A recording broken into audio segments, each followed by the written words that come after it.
Welcome to a New Human podcast. This show is a place where we find out who we truly are and what we strive to be. Listen as we unravel current history and make our way to a new beginning. I am your host, Justin Klein. Sharon Farber. I am a medium, a teacher, mentor, author. I've been a massage therapist and healer for 38 years. I'm a watercolor artist, but for the past 14 years, my focus has been very specific to mediumship. And I'm different than many of the mainstream mediums because most of them have been connecting spontaneously with spirit people since they were little children. Some of them didn't even want it, or they thought everybody saw spirit people, and I didn't. And I chose to become a medium at almost 50, 14 years ago, when somebody invited me to a mediumship demonstration, and I went, wow, that's amazing, that's really healing. And after a couple of years, it's like, I want to do that.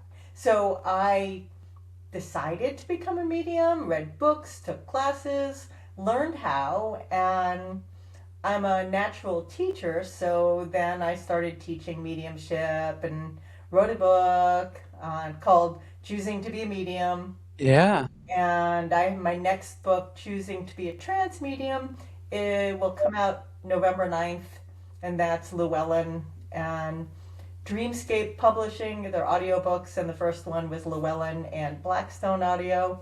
And I could go on and on and on, but Yeah.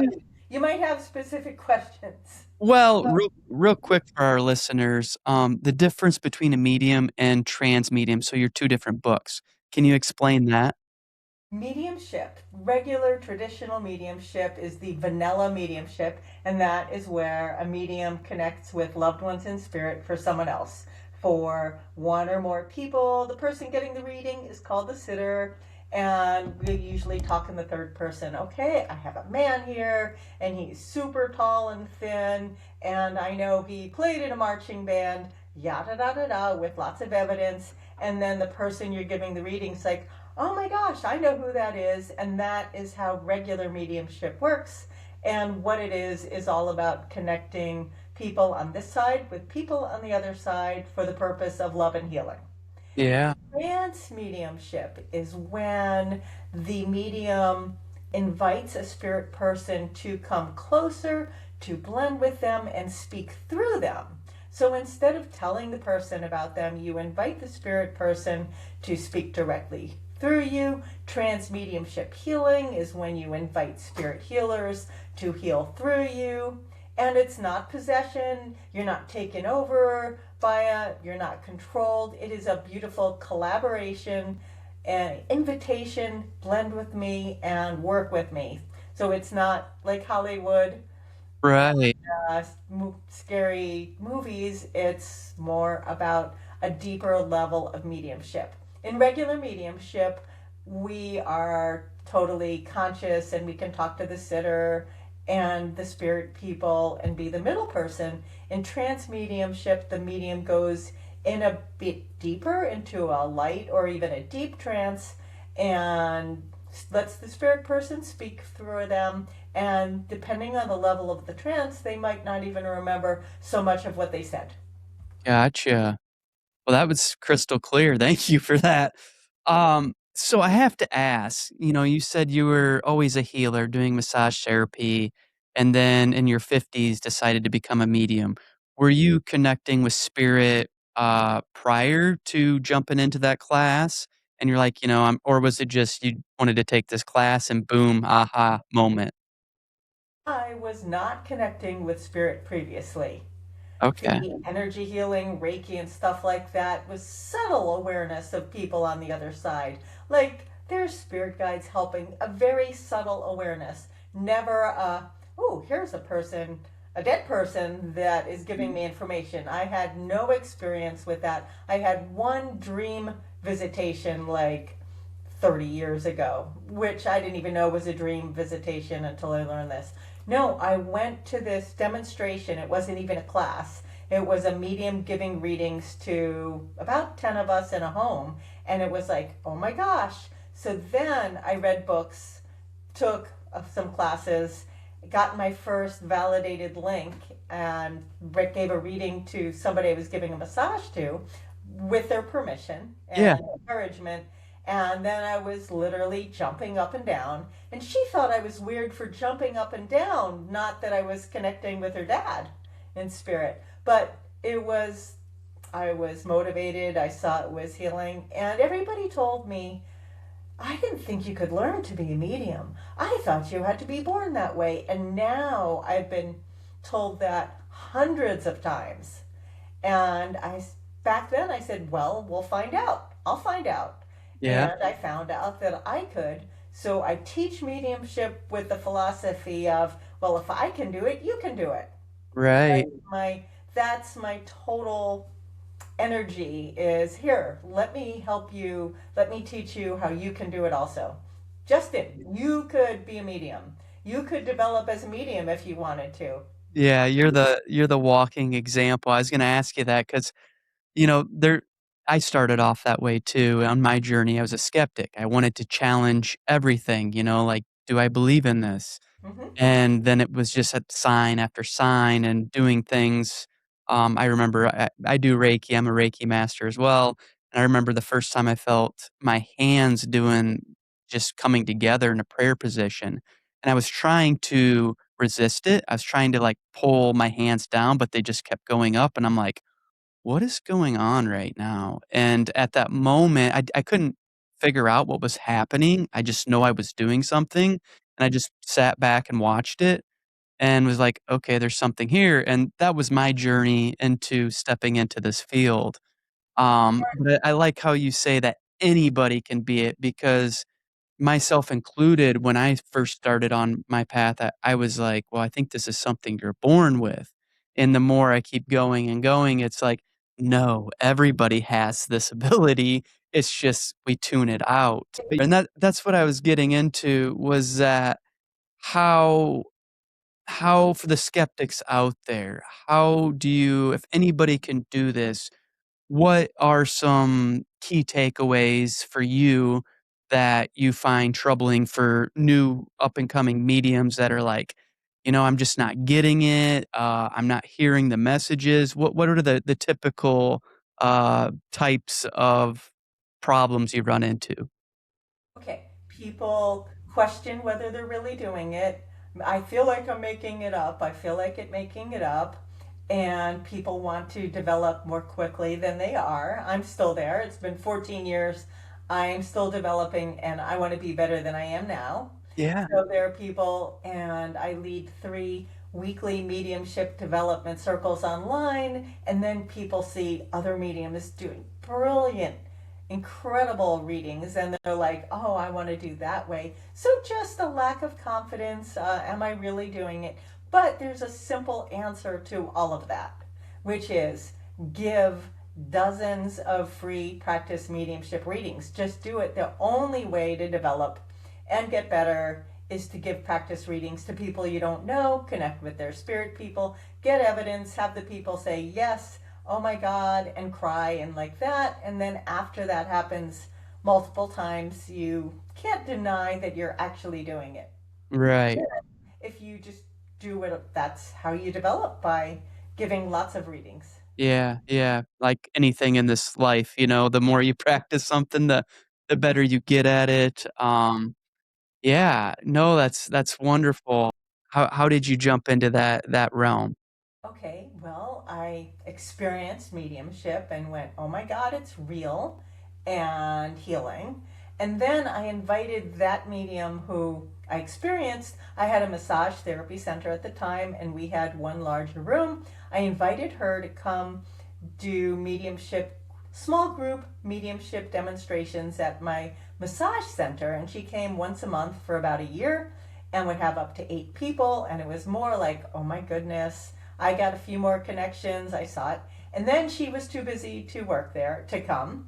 I couldn't find someone else. And about that time, I massaged a man who said he had chest pain. And it turns out during the massage, I didn't know the man before that, his 11-year-old daughter had passed a year before. She was in the hospital with undiagnosed abdominal pain, and she died of a ruptured appendix in the hospital. Here it is a year later, the man has pain in his heart, and all I could think of was that if he and his wife went to a really good medium, they would connect with the daughter. She would come through and tell them how she was fine and well, and it wasn't their fault, and they could have some closure. But this was 14 years ago ish, and maybe a little longer. And there were not mediums on every corner like there are now. So that was the catalyst. We need more mediums. Maybe I can do this. Let's find out. Yeah. And then, so it was between meeting the medium, seeing what she did and how she did it, and then that man, and thinking about this couple with their 11-year-old daughter in spirit. Right. So that's why I was like, okay. So I have to ask, you said everybody on the corner doing mediumship now. Where exactly are you at? I mean, are you on the East Coast? I think I'm in Connecticut, in East Coast, Connecticut. USA. Yeah, For listeners, obviously, you know where Connecticut is. It does, because I'm in the mediumship community online. yeah, It seems like, well, there are thousands of mediums, and it does seem like they're everywhere. right. Yeah, maybe here in Connecticut there are more, but if you go into the UK, there's even more because that's the spiritualist center. So now it feels pretty mainstream and everywhere. Is that primarily what you're doing is Zoom calls, or do you do a lot of like one-on-one in person? I live in a tiny little town.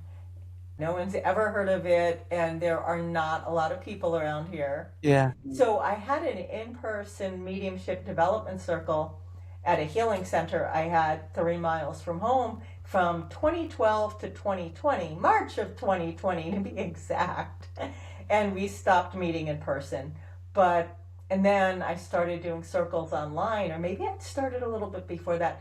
There are not that many people who are going to come to little Barkhamsted or New Hartford, our bigger town. It has 6,000 instead of 3,000 people, I think. yeah, But so I work internationally with Zoom all over right. That's what I was wondering because countries and all that. And I can do readings, mentorship, demonstrations, classes, and everything on Zoom. And it's COVID really helped my mediumship practice take off by becoming an online kind of thing. yeah. And I have a huge audience instead of local people who want to come to the northwest corner of Connecticut. No, I get it. I have to ask I got a few questions as far as um your capabilities then and for anybody that would develop these traits uh and hone in on them, is it something that you will shut off at certain points, something you call in? What's your process on that? A great question. For me, I live my normal life, do my normal things, and interact with embodied people. And then when I want to connect with the other side, I'm doing a class, demonstration, reading, or something. I prepare myself, use my intention, connect, open that spiritual door, and I do mediumship. And when I'm done, my door just closes by itself. Other people have spirit, they're open to the spirit world. Often my students need help shutting the door. They don't want to be overwhelmed. They want, some people have never done an intentional reading, but they just see spirit people and they don't know what to do with it. And I tell them, you get to decide when you do mediumship. You can use your intention, ask your spirit team for help, and say, no, this is my private time. I'm home anytime you don't want to do it. And then you can open the door and invite people. So for me, it's an intentional invitation to the spirit world. It's not something that happens in the grocery store.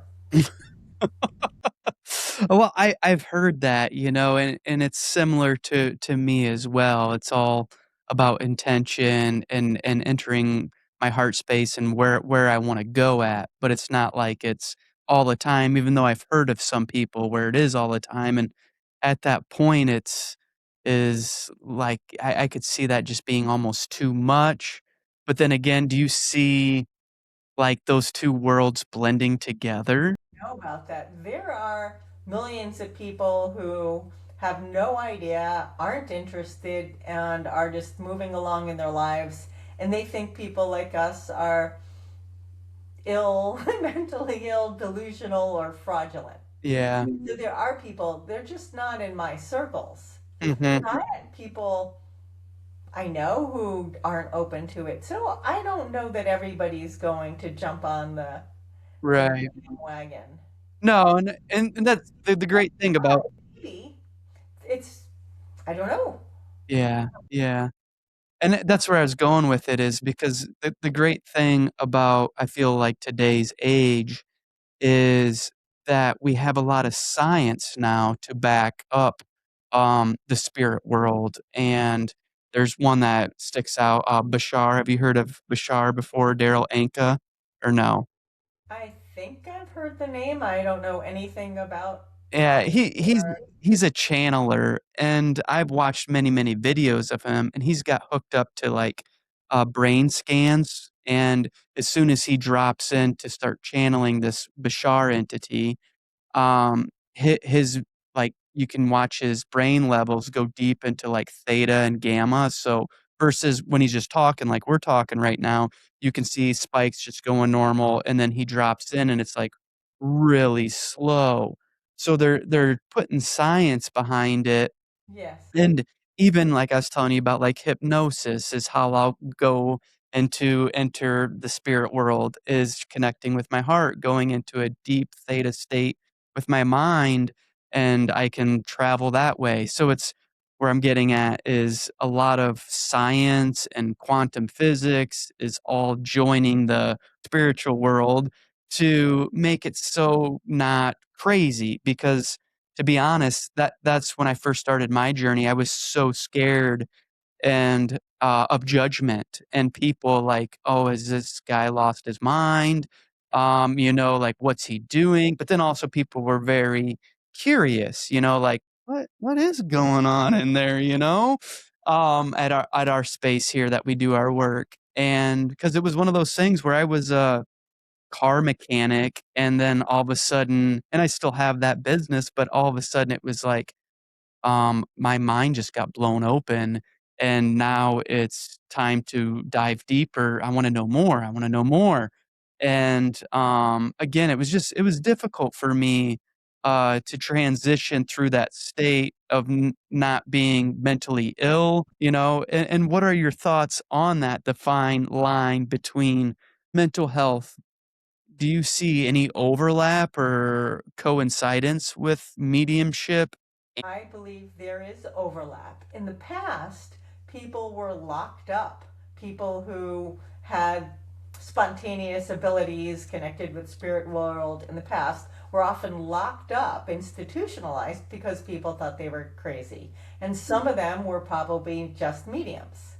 But now in the spiritual community, because I'm online, I have a mediumship group that has 27,000 people, and I'm in some others. So now it can go the other way. People hear voices and they think, oh, I'm a medium, when some of them are clearly mentally ill. Mhm. So we don't want to go in the opposite direction. And then there are people who have mediumistic abilities, they're intuitive and psychic, and they have to some degree mental illness. So for me, the problem isn't the label, it's people individually getting the support they need to see what's going on with them. If they need help from professionals for actual mental illness, that they get appropriate help. And if it's actually mediumship and super psychic abilities, that they learn how to work through those. I had somebody in my life who was the most psychic person I ever knew. He was also bipolar and creative, passionate, and all that. He took his life. No one ever worked with him with his psychic abilities. He had no mentorship or anything. So sometimes when he felt bad things were going to happen, bad things happened. Yeah. plane crashes and things. And other times, how was he supposed to know that his bad thoughts and depression weren't just that? So he was tormented. I've heard from him on the other side through probably a dozen mediums. He is loving, supportive, funny, and in a great place on the other side, but his life was rough. To specifically answer it, there is an overlap. You can be, I believe I'm sane. I don't have a history of mental illness. This isn't even a joke. Yeah. I think I chose to develop abilities. I'm a medium. And then you have people who are clearly mentally ill, and the voices they hear tell them to hurt themselves and others, and it's clearly schizophrenia or something like that. And then there are people in the middle trying to figure it all out. For sure. For sure.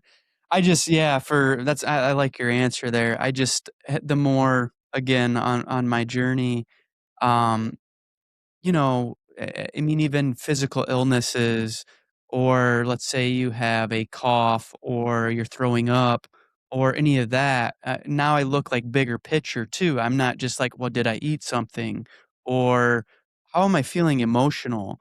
Or, like what where was I last night? Did somebody say something behind my back? You know what I'm saying? As far as like all these bodies and energies that we now have or I'm attuned to, that there's a bigger picture on as far as how we act and how we heal. It's not just, physicality like it was, I should say, in the old days where it's like, "Oh, no, this is what you have. This is what you ate." It's a lot more than that, to diagnose and to figure out. What Sometimes it is, and sometimes it isn't. Yeah, Same like that. I learned to do that also, and I had pain. I had some sore jaws, and I was talking to a chiropractor. This is 40 years ago, and I'm thinking maybe I'm carrying anger in my jaw. I'd been eating a lot of flax seeds. I'd been eating a lot of flax seeds like that, and my jaw was sore, muscular sore from the flax seeds. But I'm there like, oh, is it anger? So once again, yeah, sometimes you get a germ, a bug, and it makes you sick. Or you get a cold, and it's not because you're doing too much. But sometimes, and I completely agree that there are environmental, emotional, spiritual influences that can create symptoms and all that, but it's also not one versus the other. right. Maybe we're more the that's a good example of, oh, am I angry? Oh, right, I ate a whole lot of flax seeds. But other another time back in that era, I was talking to the chiropractor. I couldn't move my neck. I couldn't move my neck. She was trying to help me. After being with her for 30 minutes, I mentioned that my husband's mother, he wasn't my husband at the time, had taken her life. And the chiropractor's like, well, why didn't you tell me that? Because I feel like it was trauma and pain and all that, and that was the response. So that was the other thing. Here I am, something's wrong with my neck. Here's an emotional component I didn't even think of telling her, and this other time. So anyway, let's look at the whole picture, but it's Yeah. not necessarily one or the other. No, I mean, that's with, I should say, anything in life. I just feel like there's some things we overlook, you know? And sometimes, like you said, we look into too deep when it's just this simple, you Right. know? So going into the mediumship, what were some of the attributes or gifts that you weren't sure about receiving? When you started delving into this deeper, where you're like, I didn't know I could connect this, or I didn't know I could know this, or Sure. First of all, I like to call them abilities, not gifts. Mhm. The idea that people have gifts seems like they're better on some level, Yeah, they're much superior. Yeah. easier for them, they're up on a It makes it so. I was talking to someone else about natural mediums. When you talk about natural mediums, it's like you're saying that the rest of us are unnatural mediums. And I don't buy into that. We're unnatural mediums. So the same thing, oh, gifts, my gifts, my gifts. It's like their abilities, you can learn how to do that. So once I learned that mediumship was real because I went to the medium and wanted to do it, I step by step I learned to do it, and I didn't question it because I'm a skeptic, so I had to do it. But based on the very first reading and the other ones, there was evidence, there was validation, and I knew I was doing it. So I didn't question it, and it's kind of like learning to play an instrument. There are people like Mozart and Beethoven that are just incredibly gifted for real. And then there are millions of other people who choose to develop their abilities. Yeah. So, yes, some people have this innate ability that gives them a head start, but there's no controls like there are no controlled experiments that determine whether somebody who had the spontaneous abilities versus somebody who chose to learn it and spends years developing with passion and all that. It's not necessarily, there's no one who can tell what the results are going to be. Yeah, for sure. So, with your teaching class and everything that you're doing, what could one expect from that? Like, is this something that's like a year long, or is this something that's, a weekend? Can you dive into that a little too? I have an online beginner mediumship class that if there are 6 to 10 people, it's 5 hours, like with a 20-minute break and time for 8, 9, 10 people to give readings. And in the past couple years, I've also offered a shorter version, 3 to 5 people, 3.5 hours, all the same content, the foundation of mediumship, and then the 3, 4, or 5 people have a chance to give a reading.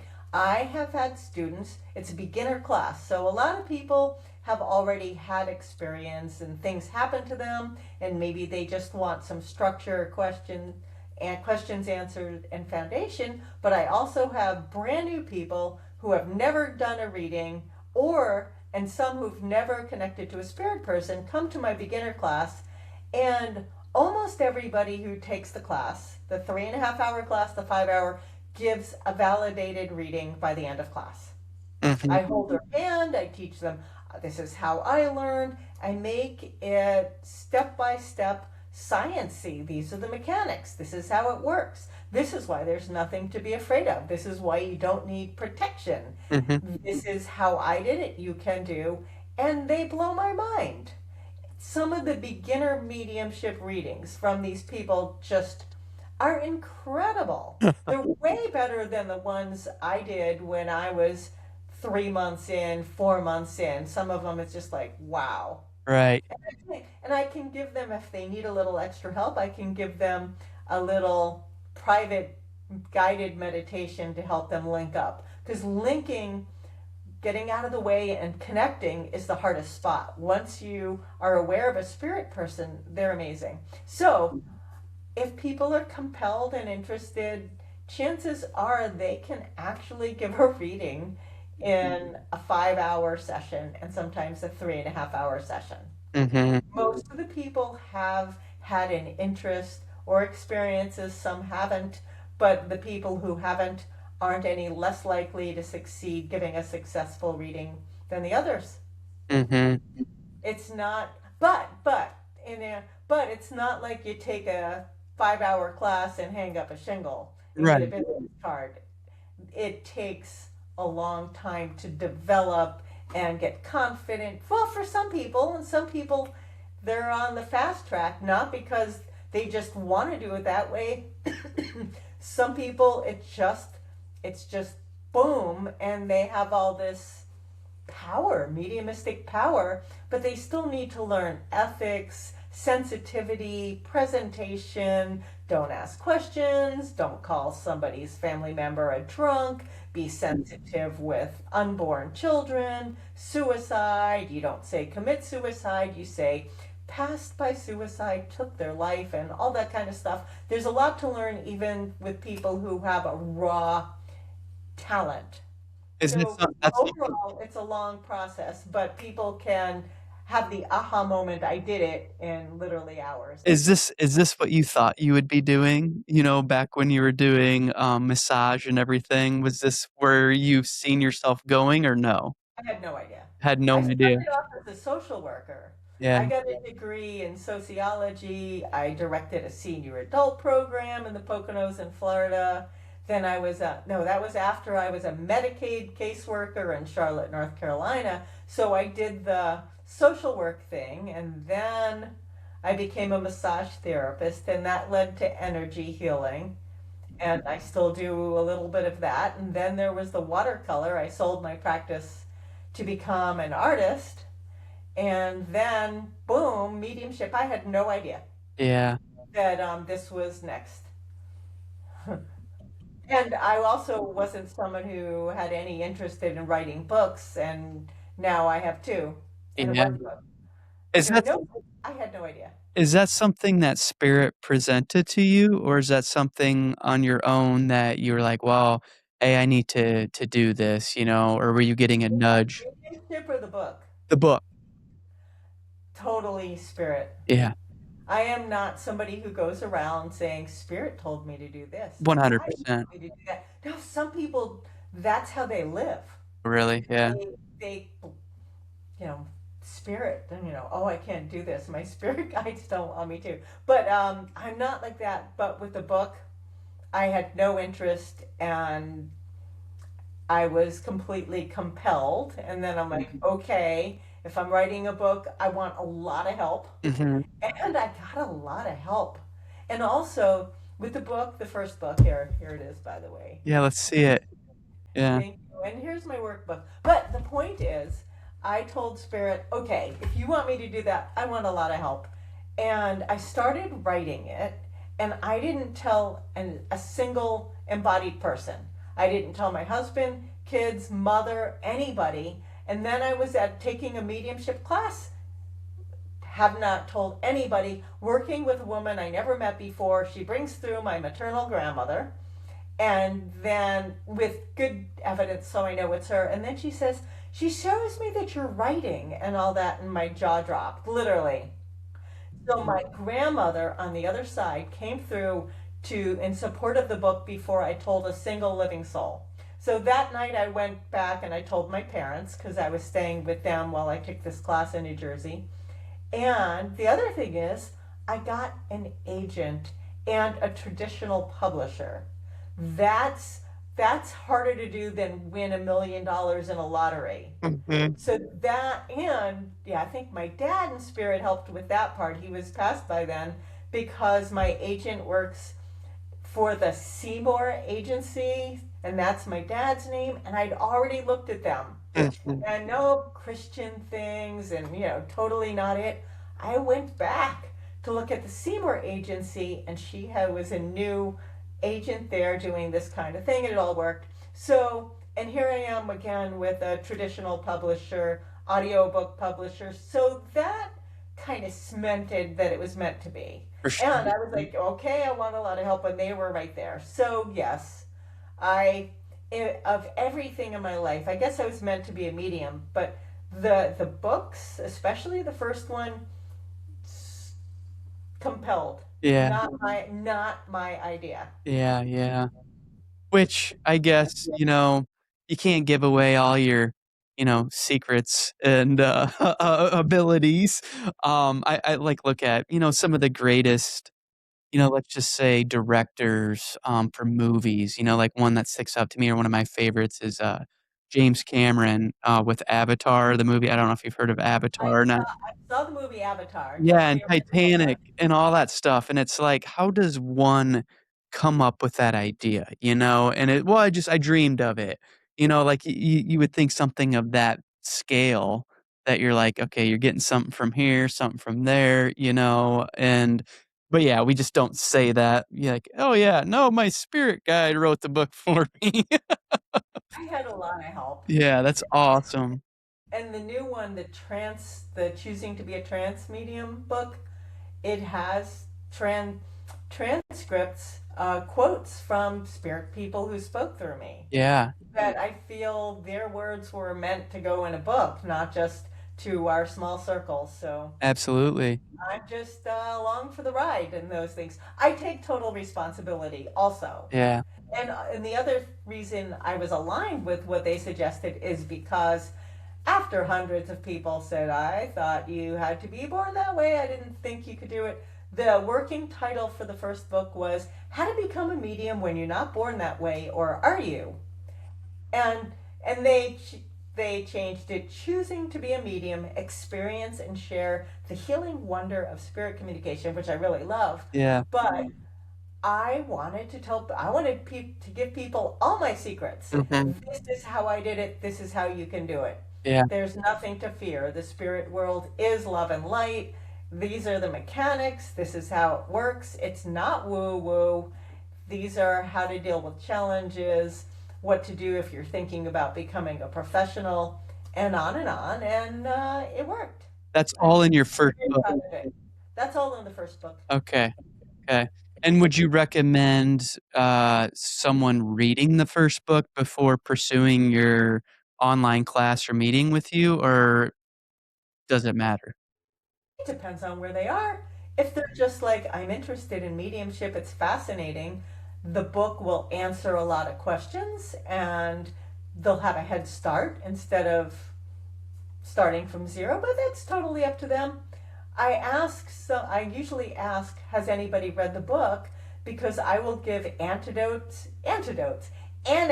anecdotes. Yeah, I will give examples of experiences, and in the book, I've had to disguise some of them because if I don't have a signed release form, I have to change information to disguise some people. So in the book, it's the example about the man who lost a child. I think it's a 10-year-old boy and it's an 11-year-old girl. And somebody called me out and was like, well, in your book you said that. It's like, oh, I hadn't thought about that. In the book, I have to change things. mm, Here, I don't. right, right. No, I get it. I I get it. had to pretend people are different people. Yeah, But so some people, to answer your question, some people have read the book, some people have not.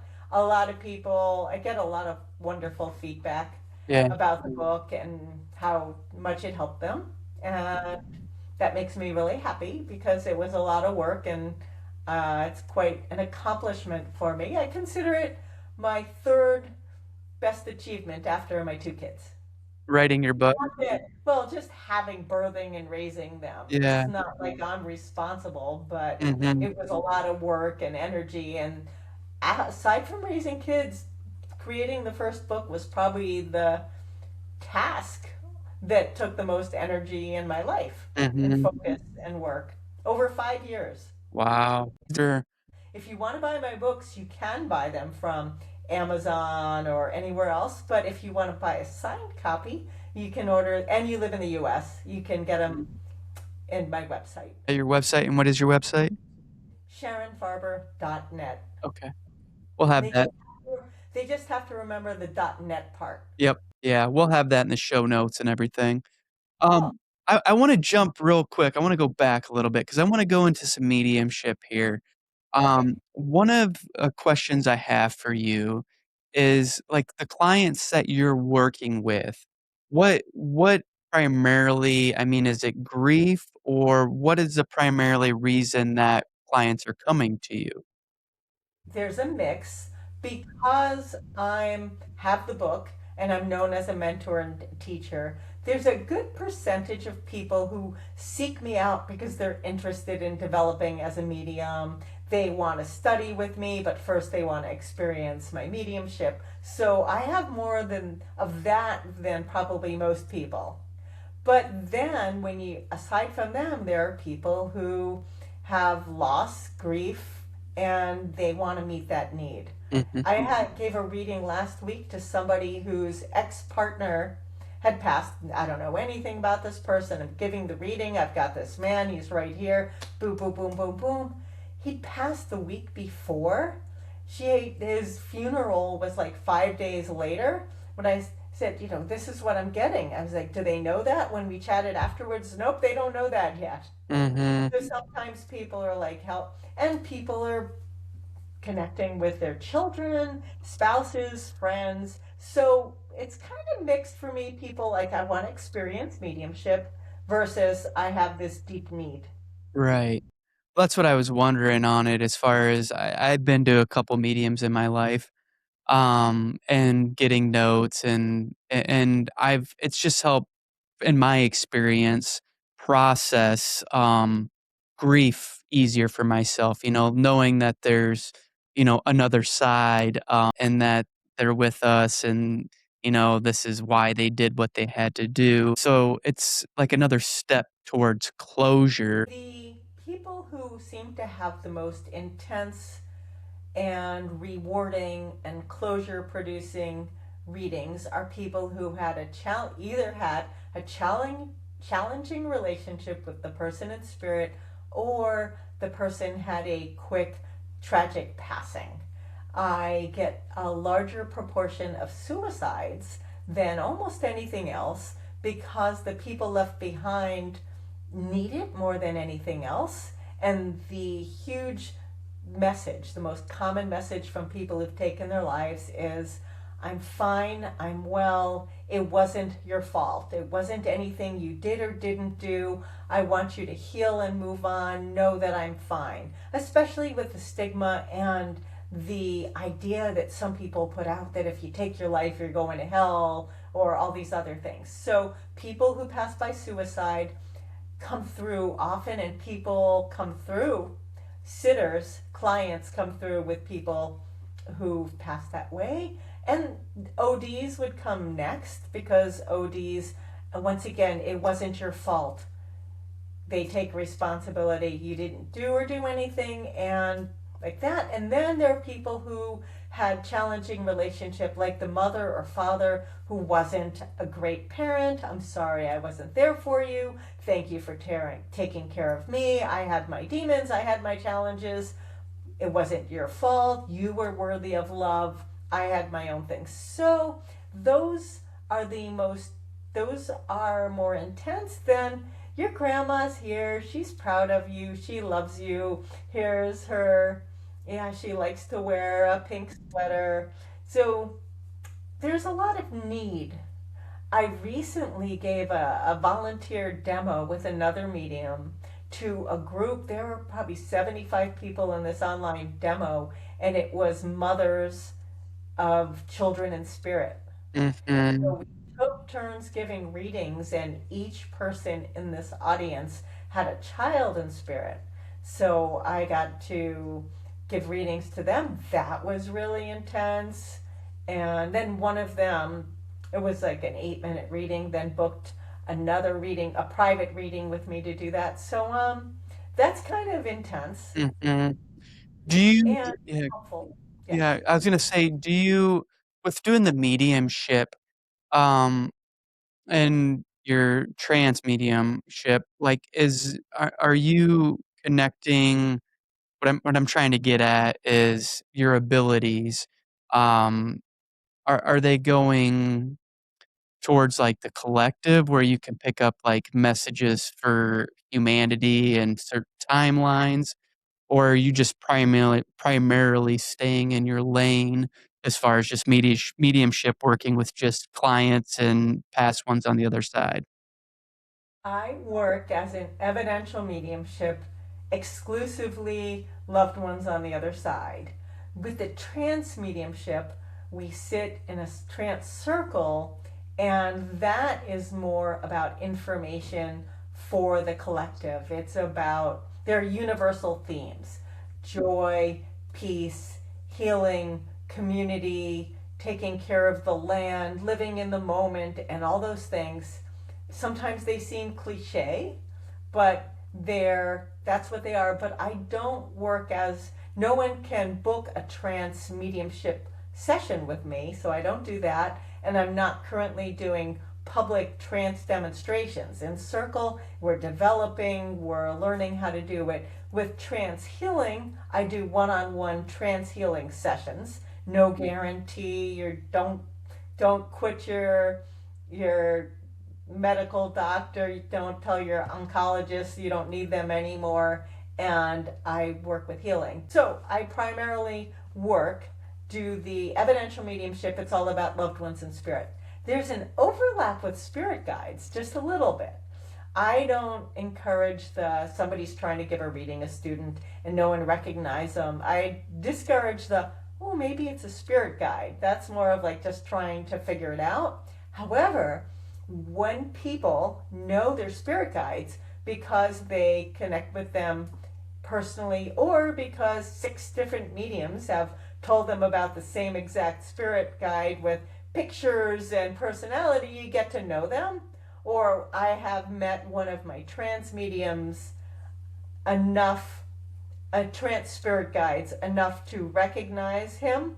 And then he showed up in one of my evidential mediumship circles. So anyway, once you know them, and these are embodied people, these were embodied people from this planet, humans and all that. So if you know them and they come through in an evidential mediumship reading, they're kind of loved ones in spirit now. Right. That's different than somebody randomly, let me do a spirit guide reading and tell you about your Native American or your Chinese doctor or your monk in a robe with no evidence, no way to validate it. Yeah. So that's the only, and animals are cool too. Yeah. Animals and spirit pets, beloved animals come through just the same as beloved humans in spirit. But the only thing I do outside of human regular would be the overlap of spirit guides, and it's never intentional. Mm-hmm. It's just like they're they're loved ones in spirit now, and if people have enough information to recognize them, they take advantage. They pop in circles, Right. and very rarely in a private reading. Right. Very rarely. Have you noticed before, let's say we'll just go with suicide. Somebody takes their life and the child, is connecting with you and you see, we'll just use my mom for example. And she's coming to you, she's talking to you, you're relaying the message to me. Um 10, 15 years goes by, and, like, if she's ready to incarnate into another body, to come to Earth again, will you still be able to connect with her? Yes. We don't even need a specific example, Mhm. but my belief is that our souls are the same through potential hundreds of lives, our soul. And I consider the personality character we have from an individual lifetime, like your mom, would be the spirit. And the soul can encompass many different spirits, Uh-huh. kind of like leaves on a tree. So the soul would be the tree, and Mhm. each leaf would be a different life. So your mom could reincarnate, have another lifetime, be someone else, but her spirit is her identity, memories, love, and connections from this lifetime. I believe that she can be connected with at any time, Yeah. and it doesn't matter whether anybody reincarnates, they're still available. Right. That's Yeah. my belief. No, I Some agree. people, some people don't even believe in reincarnation. I happen to, but Yeah. that's my belief. So they're not the idea. Oh well, maybe they've already reincarnated. I was like, I don't believe that matters. Right, and I didn't know if you've had that, I mean, 'cause you said you've been doing this for 15 years roughly? 14. 14. And if you had a client, like, let's say came to you 14 years ago, in that example, that person came through, and then, let's say today, and that same person came through again, even though it was 14 years ago, it's like they still came back. Is that common? I People can come through who've passed 40 years ago. Yeah. So people come through before their funeral. Mhm. People can come through from decades ago. So it's not like an example of 14 years ago now. Right. It's just people come through who've been gone for ages and still come through. I didn't know if it was more common for, like, somebody that just crossed over to be, like, knocking on the door versus, somebody that crossed over 40 years ago that are like, "Oh, yeah, by the way, I'm over here." It varies by the spirit people, the sitter, their relationship, the needs of either of them. There's no formula. Mhm. Yeah. People who've passed more recently tend to come through more than people who passed decades ago, but those people also show up. I have a lot of experience, more than just my readings, in running circles. So there's like 25 people giving readings in circles every week, and sometimes they're fresh people, sometimes they come again, sometimes there are people in their 50s and somebody who comes through that they went to high school with, elementary school. One woman in circle, somebody she sat next to in fifth grade has come through 2 or 3 times. Mhm. And sometimes they come through because they can. Right. So I don't think this spirit of this boy has this burning need for closure or anything. He just likes to come through. Right. Maybe on some level she needs to hear from him because there's some kind of love and support there.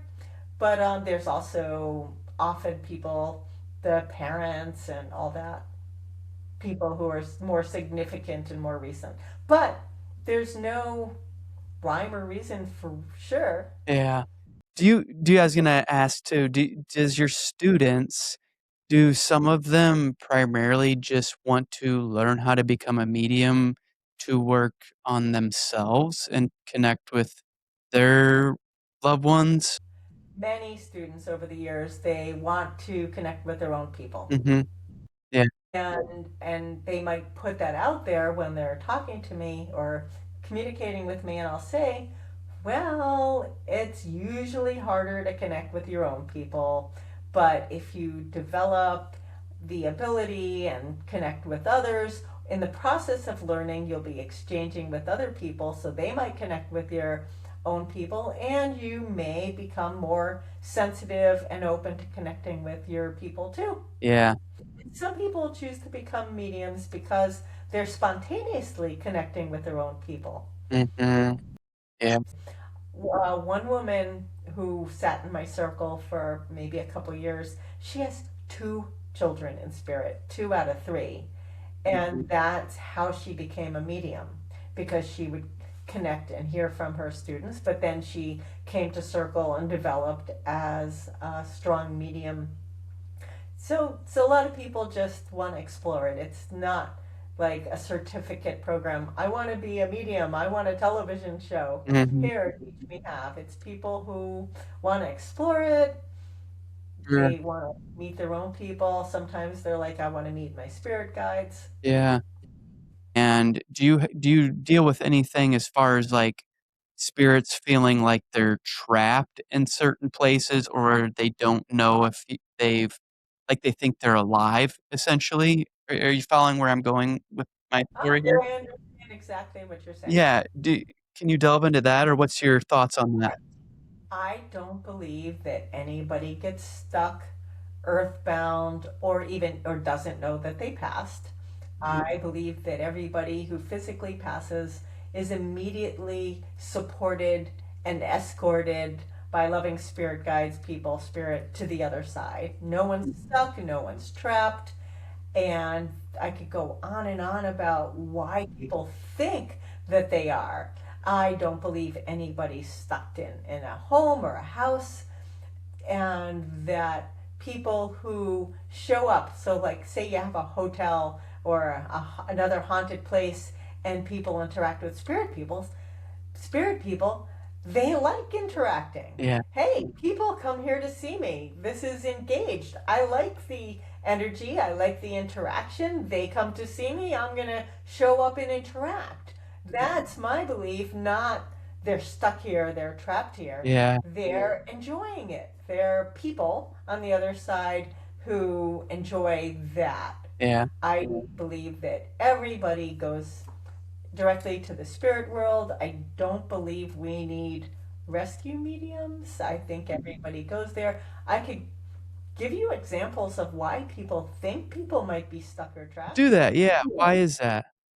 Well, first of all, we have ghost stories, Ghostbusters, Yeah. uh, just Hollywood and movies, so people think that.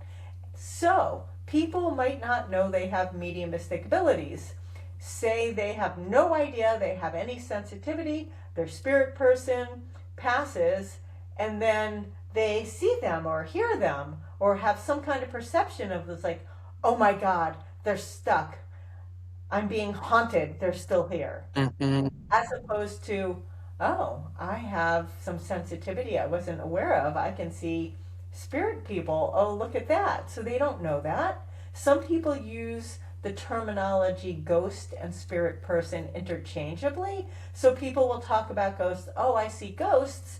What they mean is they see spirit people. The difference is that a spirit person, in my belief, is in the spirit world, happily ensconced in there, going through their life, their soul's evolution, whatever healing they need, but they can still Communicate. interact with us where ghosts are supposed to be stuck. There's haunted places. Like I say, I believe in residual energy and I believe in energetic imprints. Hmm. So say there's a place where people were tortured, terrible things happen, and there's this heavy energy there, and then you get all these embodied people going there to experience it and empowering it with our energy, and you have a place that feels pretty creepy. Hmm. And there are places where things happen. So, say you have the haunted area where things move across, the lights go on and off. That happens. Yeah. You can have lights. Spirit people can make light go on, put the vacuum cleaner on, turn the TV off, and like that, because they can manipulate our energy. Hmm. Or they can manipulate energy. They can use our energy and harness it. That is more likely to happen when you've got adolescents with their hormones all over the place, crazy energy people who have issues, maybe mental Right. illness and all that. So spirit people are like, "Ooh, we can do this," but they're not trapped. They're not there. They're making themselves known. So those are all examples of how what situations might make people think there are ghosts and trapped people.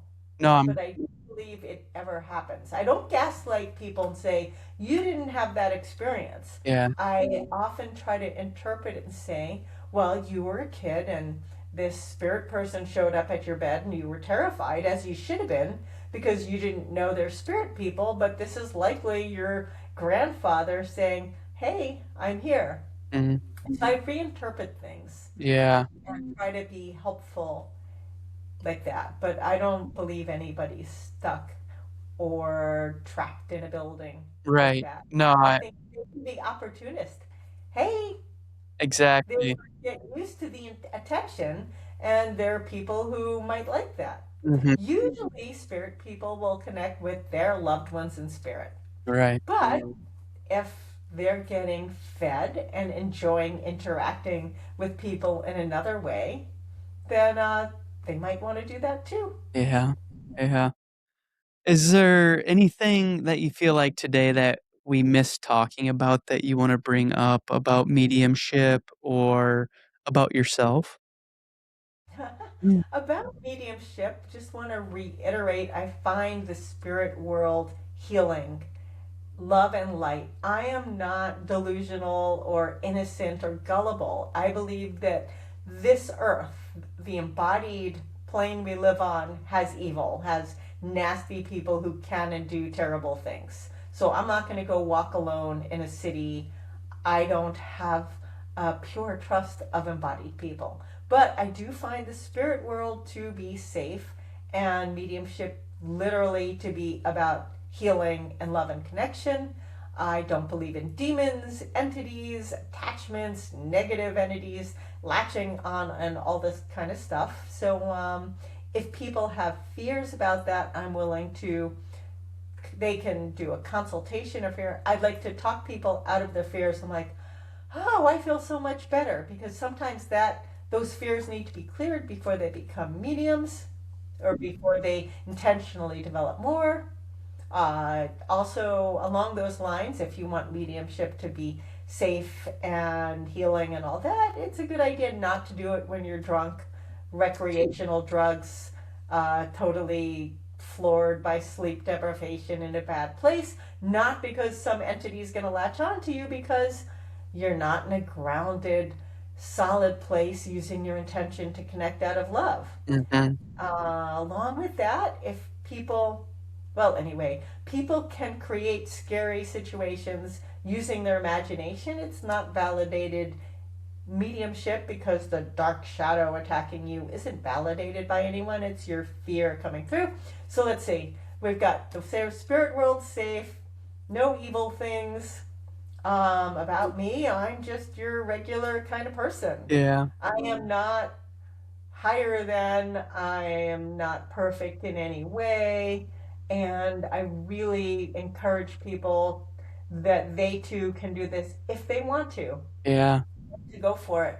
And back to my, if I can do it, so can you kind of attitude. That's where I was going with it. You called me out on it, and I like that now because 'cause I'm learning, but gifts versus abilities, you know? Ability. Yeah, and how I mean, all of us can do that, or all of us can do this, whether or not, I'm the Michael Jordan of it, or just an average guy, it depends on, each person's individuality, so And how much effort you're going to put in, how much passion, effort, and desire you have to excel. for sure, for sure.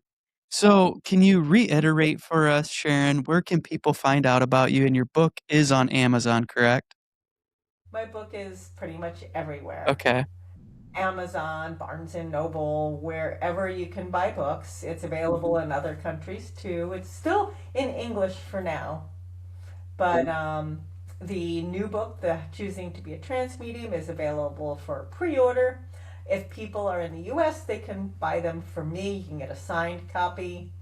And so SharonFarber.net. On my website, you can get a link to my YouTube videos, my TikTok videos, my Facebook group.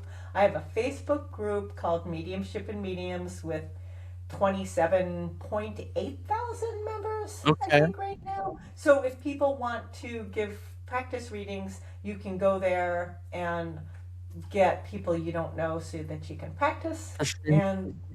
And I will be planning more retreats. I prefer doing them in the mountains or by the sea, in nature. And if somebody has a community of people who are interested, you can invite me to come teach a class or a retreat if you have a good location, and you can come up with like maybe 8 people, and we can pro, co-promote it, and you get to take, if they invite me, they get to take it for free, and we can, and I'll do that. I really like the mountains and the sea. How long of a, day would that be, like, a weekend thing or just a day? Not a day. I'm not going to go travel Yeah, somewhere for a day. yeah, I've done 2 retreats in Hawaii where I did a 3 day class within a week so that you have time to for do sure. other things. I've done them in the Poconos and the Blue Ridge Mountains in Virginia, North Carolina, local around here. I really want to teach a class in the Caribbean, Oh, Mexico, or a Caribbean island if somebody has a location in a retreat, a yeah, place to have one. But generally 3 days. If we're going to go for it in person, and people other than me are going to travel somewhere, mhm, then probably a good solid 3 day class, Friday through Sunday, yeah, often Friday through Monday. absolutely. Well, once we wrap up here, I got a few questions for you off air and stuff. But no, I was curious on that, where you seen yourself. Do you have any final messages for our listeners? Something, a quick short, saying or something that you think our listeners would like to know or need to know? Mediumship's very healing. I said that like 6 times already. It's all about love and healing. It helps the people you give readings for. It helps mediums developing because they realize that people aren't dead, they're not gone forever, they're still here. So it helps people have closure, deal with grief, and deal with their own mortality, Mm. knowing that they continue. I think that would be a, even though I may have already said that. No, that's good. The more you say it, the more it's implanting in our mind, that it's, so I appreciate you sharing. This has been wonderful. And I know our listeners that tune into our station regularly are going to love this podcast just because I haven't had one in depth on mediumship.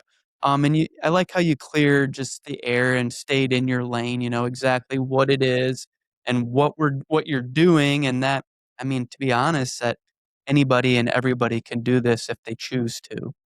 So, Right. My staying in my lane might be more like tunnel vision. yeah. I mediumship, dead people embodied from this lifetime. Let someone else do angels and Yeah. all that other stuff, Oh, for and sure. but that's what I do. For sure, for sure. And now trance mediumship and healing, but that's still just kind of same thing and integrating it. So thank you so much for having me. Thank you, Sharon. All right, guys. Thanks for tuning into today's episode. We hope you enjoyed it as much as we did. And remember, hit the like and subscribe button. And if you have any questions or anything, don't hesitate, reach out to us.